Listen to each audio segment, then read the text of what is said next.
ikawalong planeta sa ating solar system, ang Neptune, ay isang napaka-misteryosong madilim at malamig na planeta. Dahil sa distansya nito ay isang beses lang natin ito nabisita gamit ang Voyager 2 noong 1989. Nakakuha ang probe na ito ng kauna-unahang malalapit na litrato ng higanting planetang ito. Bakit ito kulay blue? Bakit interesado ang NASA na pag-aralan ito uli? At ano ang mangyayari kung sakaling mahulog ka dito?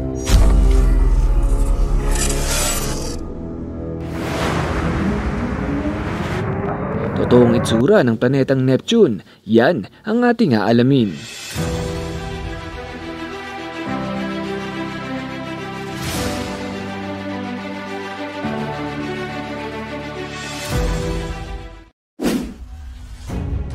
Ang Neptune ay kadalasang pinag-aaralan gamit ang mga ground-based telescopes o yung mga telescope na nakalapag dito sa Earth.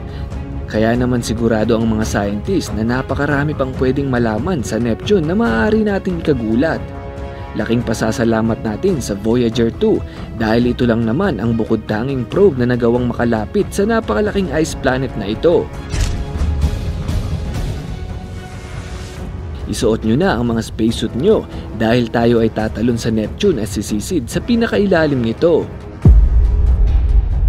Ang ating solar system ay mayroong 8 planeta at nahahati ito sa 3 kategorya. Una, ang rocky planets, kabilang dito ang Mercury, Venus, Earth at Mars. Sumunod ang gas giants, ang Jupiter at ang Saturn.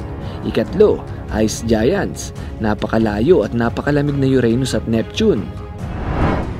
Samahan nyo kong tumalon sa napakagandang blue planet. Ito ay mayroong napakadelikado na environment. Kung wala kang espesyal na kasuotan ay hindi mo kayang magtagal dito.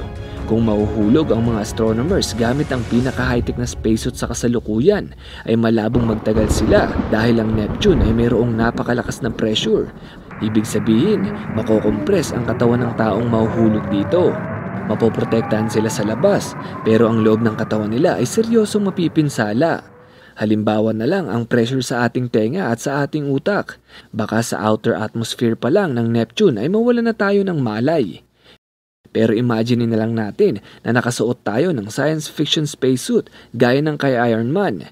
Hindi ito dapat masira sa biyahe natin ngayon para naman makaabot tayo sa pinakailalim nito. Ang Neptune ay wala ring oxygen para tayo'y makahinga. Ang hangin dito ay punong-puno ng methane at ammonia. Ang dalawang gas element na ito ay talagang delikado sa tao. Isang langhap lang ay talagang tayo ay mapapasama. Habang papalapit tayo ng papalapit sa Neptune, ay makikita niyong may paisa-isang kumikislap sa loob nito. Yun ay dahil sa mga bagyong nabubuo sa iba't ibang panig nito. Kung paano tayo mahuhulog sa Neptune ay halos kaparehas lang ng sa Earth dahil 10% lang na mas malakas ang gravity nito kumpara sa ating planeta. Dahil sa distansya ng Neptune sa araw ay maaaring mas madilim pa rito sa nakikita nyo ang aktwal na itsura ng Neptune sa malapitan. Mas madilim at mas nakakatakot. Sa unang pagpasok sa atmosphere nito ay mapapansin agad ang cirrus clouds na kulay abo. Siguraduhin mong hindi ka magtatanggal ng helmet sa parting ito dahil maaaring mahiwa ang iyong muka sa mga maliliit na ice crystals na marami sa bahaging ito.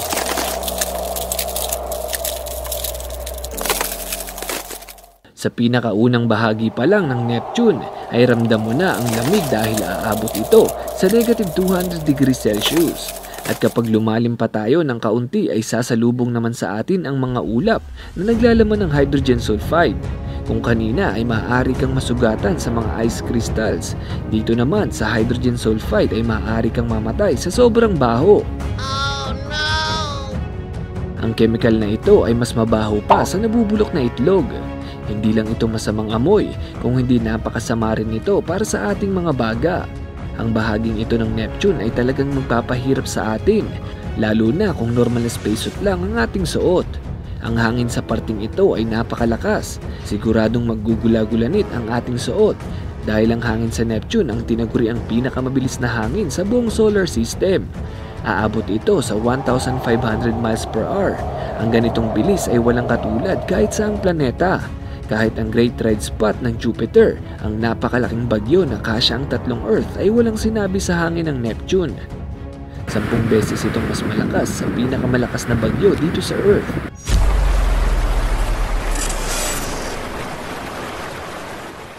Sa layo ng Neptune sa araw ay ang bungad lang nito ang naaabot ng kanyang liwanag. Kapag nakalagpas na tayo sa napakalakas na bagyo, ay sasalubong naman sa atin ang kadiliman. Napakalamig at napakadilim. Talagang nakakatakot dahil maya't maya kang hahampasin ang napakalakas na hangin. Sa parting ito ay nagsisilbing ilaw natin ang mga kidlat na nalilikha ng atmosphere nito. Sa ganitong layo ay nalampasan na natin ang tinatayang 50 times na distansya ng atmosphere ng Earth. Kaya naman, sa bahaging ito ay unti-unti nang mas lalakas ang pressure. Ang temperatura ay bahagyang tataas ng up to 26 degrees Celsius.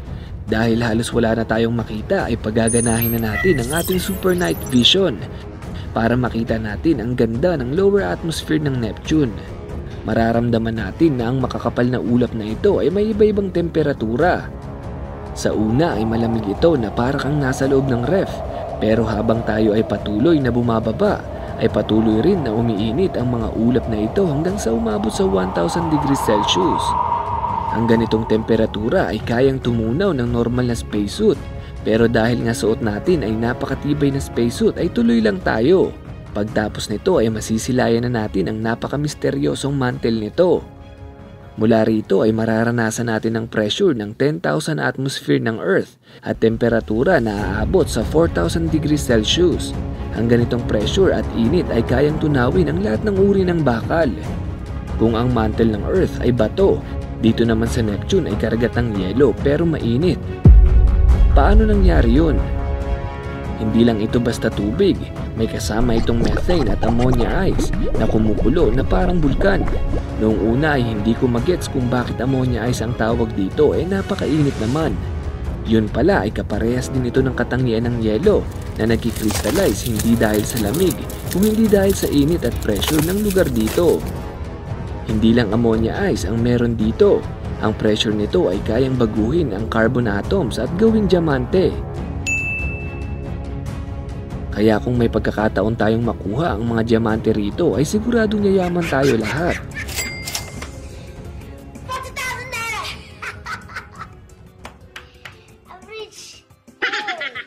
Habang tayo ay bumabagsak mula sa ere, ay kasabay nating bumabagsak ang mga diamanting ito dahil nabubuo ang mga ito mula sa lower atmosphere, hindi gaya ng diamante sa Earth na nabubuo sa ilalim ng lupa. Dito sa Neptune ay talagang literal na umuulan ng diamante. Kaya sa lahat ng mga iniwan sa ere dyan, alam nyo na kung saan kayo pupunta. Kapag nahulog na tayo sa karagatan nito, ay agad tayong hihilahin ng inner core nito sa pinakailalim.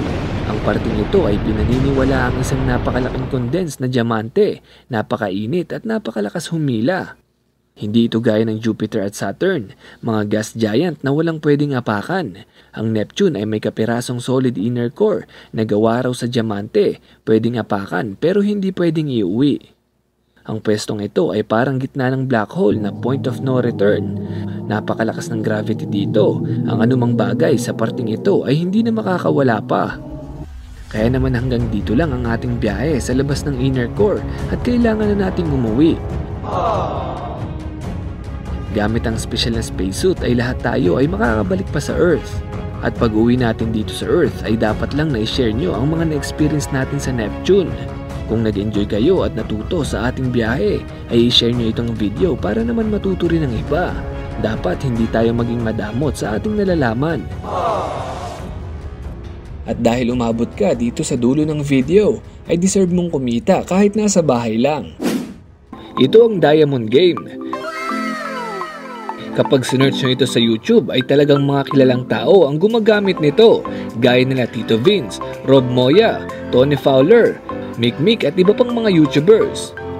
Napakaraming tao na ang kumita sa app na ito dahil talagang napakadali lang manalo. Paano mag-register? I-click lang ang link na nasa description o pinned comment. After ma-download ay i-click lang ang register.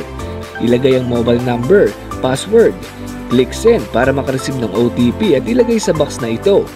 And last, click confirm. Ganun lang kadali at may account ka na. May daily bonus pa, halimbawa itong Lucky Code. Join lang sa group para laging updated sa Lucky Codes at manalo ng free coins. Hindi lang sa paglalaro, pwedeng kumita. Pwede ka ring maging agent dito at kumita ng more than 200,000 pesos. Sa unang cash in mo pa lang ay may free coins ka na agad na pwede mong palaguin. Subukan nating mag-cash in ng 200 at maglaro. Konting antay lang at diretso na ito sa wallet natin. Fast forward tayo. Ang 740 ko kanina ay 4,900 plus na. Wow! Congratulations! Ngayon magwi-withdraw tayo. Click lang ang icon na ito. Ilagay natin 3,500 at click withdraw. Make sure na tama ang GCash number at click lang ang yes. Ganun lang kadali. Kaya ano pang hinihintay mo? Download na!